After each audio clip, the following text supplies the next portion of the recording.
Now, if you guessed a chair, you'd be correct, but it's actually 11 chairs. Get this, each piece comes out from the smallest miniature chair all the way.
How to fix this issue before. That's when the top of the door does not want to close because it's hitting the top of the jamb. But I've never shown you some of the specialty tools to fix that.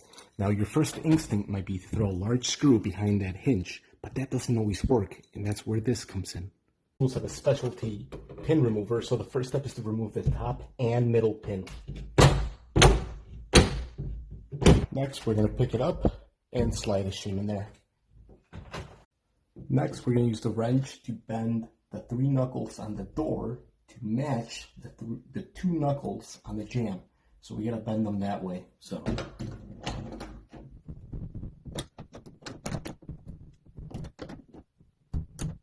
and back in. Lastly, take the shim off and look at that perfect margin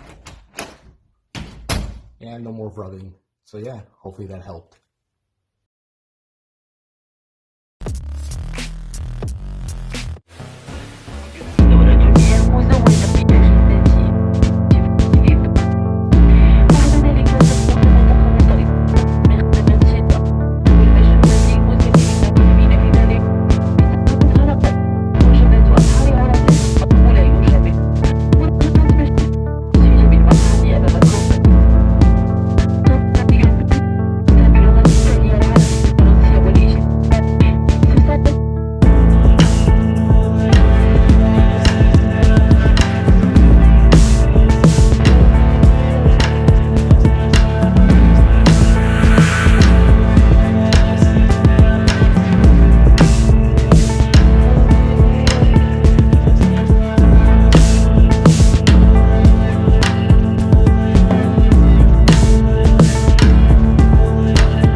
So this is a little trick when I'm fitting baseboard next to casing. The door frame most of the time is going to be level, depending who installed it, but the floor might be out of whack. So if you just cut the baseboard at 90, it might leave you with a gap at the top or bottom. So what I do is I use a preacher block, and it's got a little notch with the thickness of the casing in the baseboard, and I fit it right next to it, get it tight, make a mark at the top, at the bottom.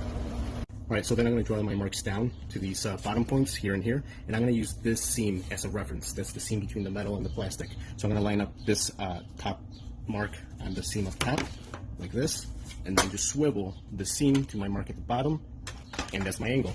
And I can just line it up and cut. Now let's check the fit.